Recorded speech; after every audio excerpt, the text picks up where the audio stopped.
enough. You need the other.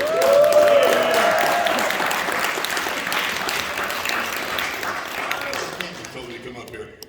As you should. I know I should. Should I make this microphone closer? Yeah. Hello. Cool. Thank you. Could you really quickly finish the story? Yeah, sorry. Okay, so anyhow, we're on location in New Mexico, and it was a night shoot. Every single day of shooting was night. So, I mean, daytime sleeping was important. And there was they had like this one room in the hotel where they had like a pinball machine, and they had snacks and stuff. And we wanted to take our kids in there, my wife and I. And I said, well, I'll meet you in there. And she says, okay. She says, where is it? I said, I don't know, call somebody. She calls John Carpenter, wakes him up out of a sound sleep and wants to know where the game room is. that didn't go well. No, that didn't go well. I'm a huge fan of Ghosts of Mars. I love it. And I also I'm a huge fan of Escape from LA. I think they're both, I think they're underrated Carpenter movies. Yes, you can plug those movies. I had the distinct honor, and Carpenter's my favorite director, and I had the distinct honor of interviewing him at a Q&A here 10 years ago. And he is one of those guys. It's like I guess asking him a question. He's like, "What are you asking me to do?" You know. And it was the 30th anniversary of the thing, so I was asking him some stuff about the thing. He's like, and I'm like, "Did you watch?" Because we had screened it. And I was like, "Did you stay and watch any of it?" And his question, his answer to me was, "I've seen that fucking thing so many times." Really quickly before we jump into Don. This is Don Gibb, by the way, everybody. Don Gibb is here. Let's hear you louder. Come on, fellas.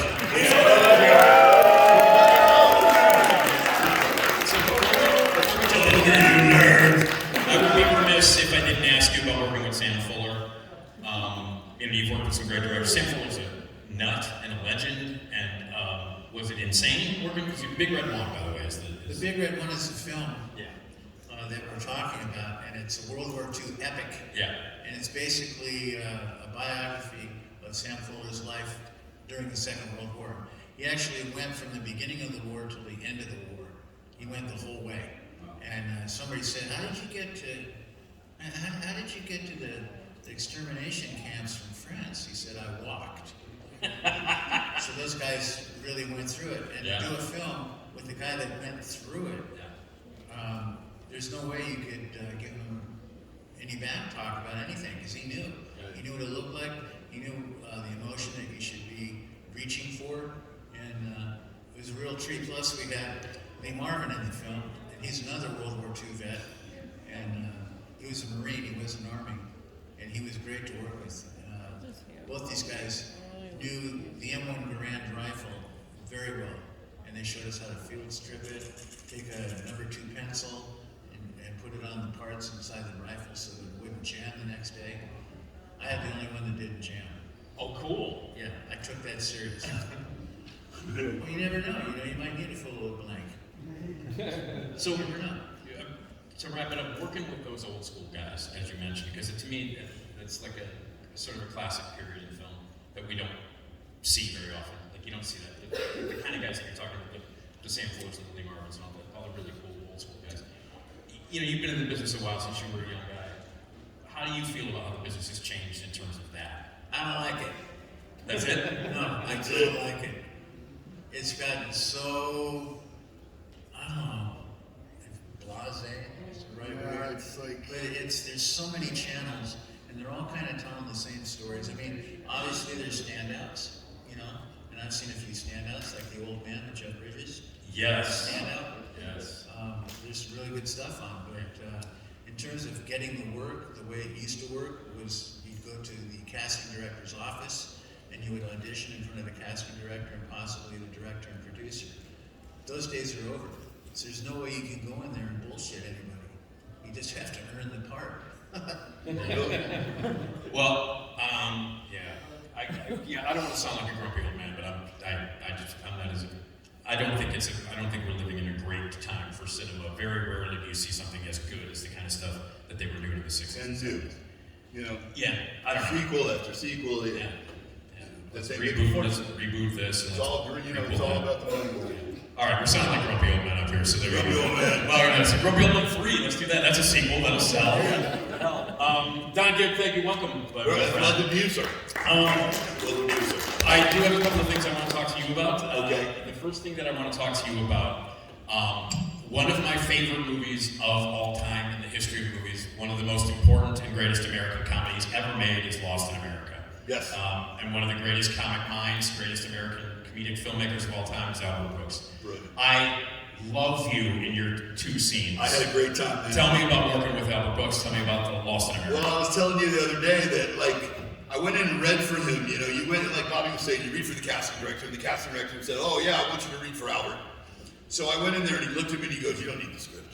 I was like, "Okay, great." I didn't know it that well. So he started that scene, I'm gonna kick your ass if I wasn't wanted, So I started running around his desk chasing him. So he goes, "I think we're gonna do this around the world." He goes, "I like this idea." So that's how I got the part, and it was really fun working with him. I mean, he's just a genius. He is. The guy, he knows exactly what he wants every single take. I'm just, this is killing me. If you have not seen Lost in America, it's an amazing It's a good movie, film. where Albert Brooks and Julie Haggerty, they play this couple that are going to drop out of society after he doesn't get this big promotion. They buy a Winnebago and they're going to touch Indians, and they're going to drive around the country and just live off of that. And then she gambles one night, loses all their money in Las Vegas, and that's what the whole Nest egg, you don't even know what a nest egg is. You can't say nest, you can't say egg. You can't say nest egg, can't say egg.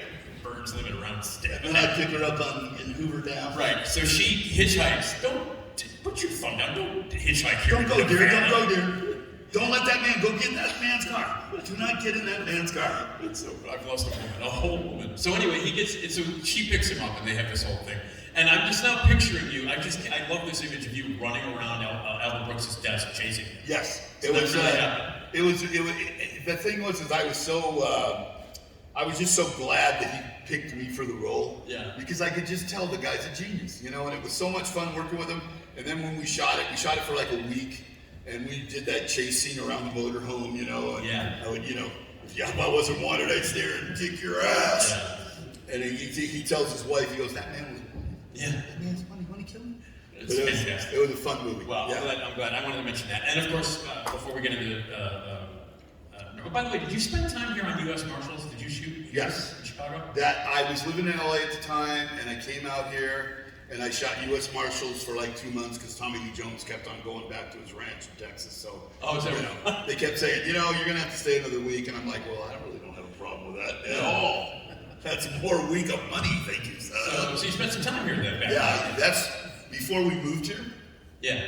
I spent a long time, so I kind of really liked the city, and then I met my wife, and we met her at the bar here. We have Trader Todd's, right, down near Wrigley. In Wrigleyville, yeah. And I met her there, and then we lived here for a while, and then we moved back to LA, and I did the Capital One commercials. Right. And as soon as we finished those, we decided to move back near her parents. So we came back to Chicago. Well, welcome back, buddy. I like it. And then we live in Detroit now. Yeah. Go to city. Real quick, Bloodsport story. Yes. Give me a Bloodsport story. Well, I got a lot of them, but what's the best one? Bloodsport, goddamn Van Damme. Yeah. USA. So the nice thing about the funniest thing ever is because you get over there, and I'm not a real good traveler, so I had no idea 16-hour difference. That whole thing.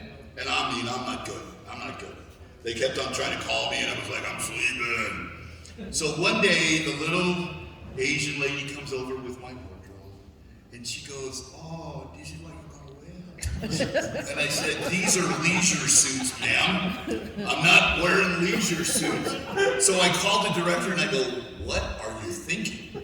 He goes, "Well, what do you want to wear?" And I said, "My Harley stuff. Let me get my wife to send it over here, and we'll have it in time for so they shipped because that poor lady, she didn't know. I was so mean because I was tired too. And I was like, I ain't wearing it. And so she was like, okay. And I was like, is that racist? No. It's very funny. I don't give a shit if it's racist. I didn't know if my Asian accent was... It's right on. It's bordering on the no, it's all right. racist thing. Hey, we were talking about the 70s. We're back to the 70s. You sound like Ryan Tochi. Didn't I? Yeah. Oh, did pretty good. Looks like salad. Brian. We miss Brian. Yeah. He's the funniest guy. I'm sorry. I'm sorry. I'm just. He's the Okay. So let's get back. Let's get to Revenge of the Nerds. We're gonna get questions from you guys in a second. How did Revenge of the Nerds come to you guys? Let's start with you. Well, I got the script, and it wasn't great. No. And that, I'm being kind. It looks pretty bad. Yeah. And I'm thinking, yeah, pass. And they go, well, just take a meeting with the director, okay? I go, oh, okay. So I go to meet the director. Of course, I had long hair. And I don't look anything like a nerd. No. He's like, we didn't get along at all, really. And the studio calls back and says, they want you to come in and audition. I thought, okay. My agent says, come on, man, this is a studio picture. Get your act together. So I went out and I got a regular boy's haircut.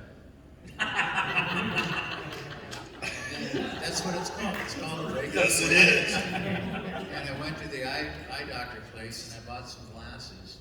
And I'm looking around the eyeglass place. All the frames are like $300. And he goes, well, sir, you can't just put anything in front of your eyes. You only get one pair of eyes. And we don't understand. I don't wear glasses. I need some glasses to play a nerd. He goes, oh, a nerd? I'm like, Jeez, man, come on. yeah, really, man. You telling the world about this? Look on my cover. So he goes in the back of the store and he gets his shoebox. He comes out with a shoebox and blows the dust off it, opens the thing up, and he pulls out these engineers type eyeglasses from the 60s, and he hands them to me. I put them on, I go, perfect. Those are the glasses I wear in the movie, by the way. So I go to the audition site, and I'm waiting out in the outer office, and the casting director comes out, looks right at me, goes back in. I'm going, well, that was weird. That was weird. He comes out 10 minutes later, looks right at me. She goes to go back in and goes, excuse me, I have an audition at 2 o'clock. What's going on? And she goes, oh my God, Bobby. I said, yeah. She said, oh, you look terrific. So I went in and I met the director and told some amusing stories, and that's how I got the part. How about you? I actually was a stuntman at the time, and the stunt coordinator calls me up and goes, you know, they can't find an ogre, and you're perfect. So I went down there, and I had a beard and everything, and I remember them looking at me. I think they really liked me, but they thought, you know, he's too old. He looks, you know, like not a college guy. So about a week later, he calls me and he goes, you gotta shave your beard and get in here as fast as you can, because they really like you.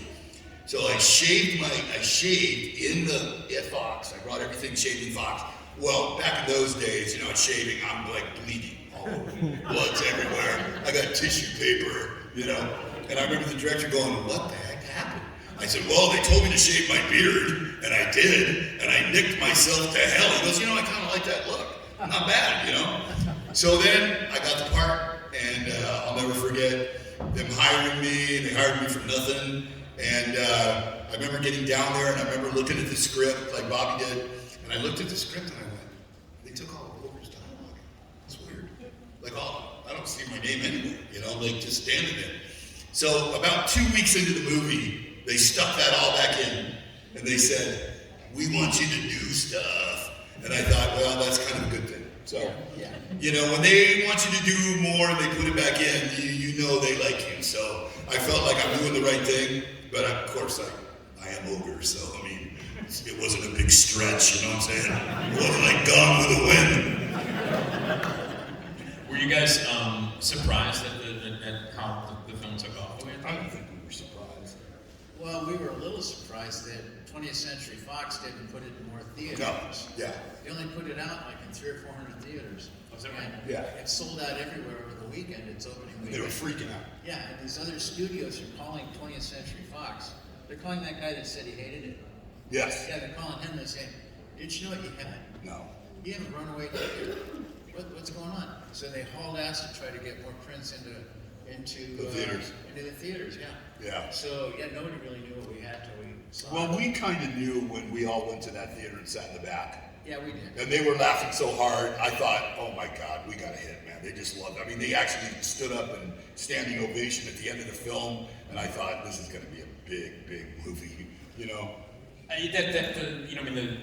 It was the first movie to ever. I mean, there had been nerds in movies for years Yeah. by that point, but it was the first movie where they were the heroes, and obviously you guys. It was a twist on it, Right. And that whole musical sequence at the end is just so beautifully done. And it really is an audience-pleasing moment. Like you cheer at the end. We are the champions, man. And everybody is so great in that whole I know. moment. And we had Curtis Armstrong here a few years back. He also did not like the script when he first read it. No, it was pretty bad. That was one of the prevailing rules from the director. We found out later that if somebody said they liked the script, they were out. They were done. Oh, is that right? Yeah, Jeff was like, I know this thing stinks, so if you think it's really good, Yeah, we're not hiring you. Exactly. If you guys have questions about anything,